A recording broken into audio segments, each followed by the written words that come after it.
বাসর ঘরে ঢুকেই তাহাজ্জুদের নামাজ পড়তে শুরু করলো মিরাজ। নববধূ তানিয়া বিষয়টা একেবারে স্বাভাবিকভাবে নিল না। মনে মনে ভাবলো, বাসর রাতে এভাবে কেউ নামাজ পড়ে? সব ভণ্ডামি। রিয়াজের সেদিকে খেয়াল নেই, সে নামাজ পড়েই যাচ্ছে। রিয়াজ যখন সালাম ফেরাচ্ছে, তানিয়া হাত দিয়ে ইশারা করে দৃষ্টি আকর্ষণ করতে চাইল, কিন্তু রিয়াজ সেদিকে খেয়াল না করে নামাজে মন দিল। তানিয়া আরো বিরক্ত হয়ে হেলান দিয়ে বসলো। তারপর মোবাইলটা বের করে স্ক্রল করতে লাগলো। এদিকে রিয়াজ মুনাজাত ধরলো, আল্লাহর দরবারে কাকুতি মিনতি করে বলল, আল্লাহ, আমার বিবাহিত জীবনে বরকত দাও, আমার স্ত্রীকে নিয়ে যেন সুখে শান্তিতে সংসার করতে পারি, এইটুকুই চাই। ওদিকে তানিয়া বিরক্ত হয়ে তাকিয়ে আছে রিয়াজের দিকে। তারপর ঘুম জড়ানো চোখে ঘড়ির দিকে তাকিয়ে দেখলো রাত 3টা বাজে। লোকটার জন্য এমনিতেই সেজে বসেছিল সে 1 ঘন্টা, আর এখনো নামাজ পড়ছে আরো 1 ঘন্টা। ভাবতে ভাবতে তানিয়া ঘুমিয়ে গেল। রিয়াজ নামাজ শেষ করে জায়নামাজ তুলে দেখলো তানিয়া ঘুমিয়ে গেছে। সে বিছানার এক পাশে জায়নামাজ রেখে আলো নেভাতে যাবে, এমন সময় তার ফোন আসলো। তানিয়ার ঘুম ভেঙে গেল। সে দেখলো রিয়াজ কানে ফোন নিয়ে ব্যালকনির দিকে চলে গেল। সেও পেছন পেছন দেখতে গেল। ব্যালকনিতে গিয়ে রিয়াজ দাঁড়িয়ে কথা বলছে।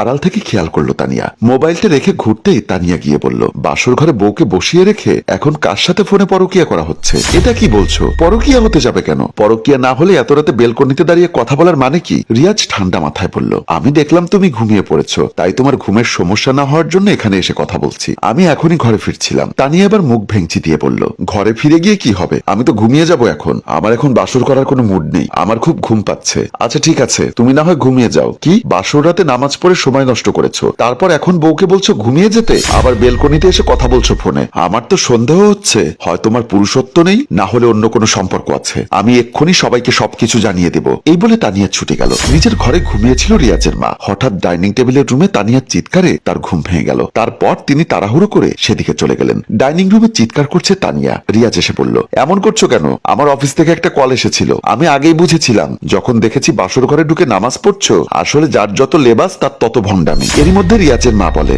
বৌমা কি হয়েছে তোমার? এত জোরে চিৎকার করছো কেন এত রাতে? চিৎকার না করে উপায় কি মা? আপনারা তো আমার জীবনটা শেষ করে দিলেন। তুমি এভাবে বললে তো আমি কিছুই বুঝতে পারবো না। কি হয়েছে আমাকে বলো। তানিয়া রাগে ফোঁসফোঁস করতে করতে বলল, কোনোদিন শুনেছেন বাসর ঘরে স্বামী ঢুকে তাহাজ্জুদের নামাজ পড়ে, আবার নতুন বউকে রেখে মোবাইল নিয়ে মাঝরাতে বেলকনিতে যায় কথা বলতে? বুবলি বেগম বুঝতে পেরে বললেন, মাথা ঠান্ডা করো, তোমার সব প্রশ্নের উত্তর আমার কাছে আছে। তিনি দেখলেন তানিয়া রিয়াজের দিকে তাকিয়ে রেগে ফোঁসফোঁস করছে। বাবা তুই একটু ঘরে গিয়ে বস। রিয়াজ কিছু না বলে ঘরের দিকে চলে গেল। বৌমা তুমি আমার সাথে আমার ঘরে এসো। তিনি তানিয়াকে ধরে আদর করে নিজের ঘরে নিয়ে গেলেন। তোমার বাবা রিয়াজের বাবা ছিল খুব ভালো বন্ধু। দুই বন্ধু কথা দিয়েছিল একজন আর একজনকে, রিয়াজ আর তোমার বিয়ে দিবে, কিন্তু ভাগ্যের নির্মম পরিহাস, ওনারা কেউই আজকে নেই। তবে আমার ভালো লাগছে, আমি ওনাদের ইচ্ছাটা পূরণ করতে পেরেছি তোমাদের বিয়ে দিয়ে। বৌমা বিরক্ত হয়ে বলল, এসব কথা বলার জন্য এখানে আসতে বলেছেন? আমার বাবা আমাকে বিয়ে দেবে কথা দিয়েছিল, কিন্তু তার মানে এই নয় যে আপনার ছেলে আমাকে বিয়ে না করে বাসর রাতে আমাকে সময় না দিয়ে তাহাজ্জুদ পড়বে। এর নিশ্চয়ই কোনো গোপন সমস্যা আছে। কোনো পুরুষই এ কাজ করতে পারে না।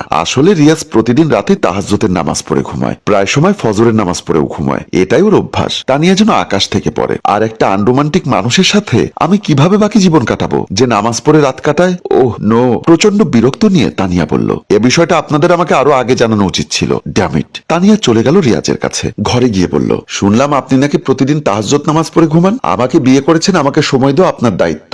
দেখুন সোজা কথা, আমি পড়ালেখা যেন আধুনিক মেয়ে, আমার সাথে থাকতে হলে এসব বাদ দিতে হবে। কি বলছো তুমি? নামাজ কেন বাদ দিতে হবে? তোমাকে সময় দেওয়া অবশ্যই আমার দায়িত্ব। এর জন্য আমি দিনের অন্যান্য সময় অবশ্যই তোমাকে দিব। তাছাড়া অফিস থেকে আমি বাসায় চলে আসি, তখন না হয় তোমার সাথে অনেক গল্প করব। শুধু গল্প করার জন্য অনেক মানুষ থাকে, কিন্তু স্বামীর সাথে মেয়েরা যে বিশেষ সময় কাটানোর জন্য তার স্বামীকে চায়। আমার থেকে যদি তোমার নামাজ বেশি ইম্পর্টেন্ট মনে হয়, তাহলে নামাজ নিয়েই থাকো। বিয়ে করার তো কোনো দরকার ছিল না। রিয়াজ বলল, তুমি কি বলছো? তুমি কি বুঝে বলছো? নামাজ পড়ার জন্য তুমি আমাকে ছেড়ে যেতে চাইছো? তানিয়া মেজাজ দেখিয়ে বলল, তুমি যদি এসব বাদ দিয়ে আমাকে তোমার পুরো সময় দিতে রাজি হও, তাহলে আমাকে জানাবে। সকাল হলে আমি বাবার কাছে চলে যাব। কথাটা বলে রিয়াজকে আর কিছু বলার সুযোগ না দিয়ে বিছানায় শুয়ে পড়ল। গভীর রাতে হঠাৎ তানিয়ার সামনে উপস্থিত হলো একজন কুৎসিত চেহারার কেউ। কয়েকবার নাম ধরে ডাকার পর তানিয়া চোখ মেলে তাকায়। তার বিভৎস চেহারা দেখে তানিয়া খুব ভয় পেয়ে গেল। আপনি কে? এখানে কিভাবে এলেন? তার সামনের অবয়বটি হাসতে হাসতে বলল, তোকে তোর ভবিষ্যৎ বলতে এসেছি। আমার ভবিষ্যৎ? হ্যাঁ তোর ভবিষ্যৎ। মানে কিছু বুঝতে পারছি না, কি বলতে চাচ্ছেন? লোকটা আবারও হাসতে হাসতে বলল, আর বেশি দিন নেই, তোকে কবরে নেওয়ার পর তোর উপর ভয়ঙ্কর আযাব শুরু হবে। এক সময় তুই জাহান্নামের আগুনে জ্বলবি। না, এসব আজে বাজে কথা কেন বলতে এসেছেন আমাকে? চলে যান বলছি, চলে যান। আমি চলে গেলেই সত্য কখনো মিথ্যা হয়ে যাবে না, এখনো সময় আছে। কবরের আযাব থেকে বাঁচতে চাইলে, জাহান্নামের আগুন থেকে বাঁচতে চাইলে নামাজ আদায় শুরু কর। নামাজের জন্য স্বামীকে ত্যাগ করা তোর উচিত হচ্ছে না। আখিরাতে যদি শান্তি চাস তাহলে সুন্দর রূপের অহংকার ত্যাগ কর। কথাগুলো বলে লোকটা গায়েব হয়ে গেল।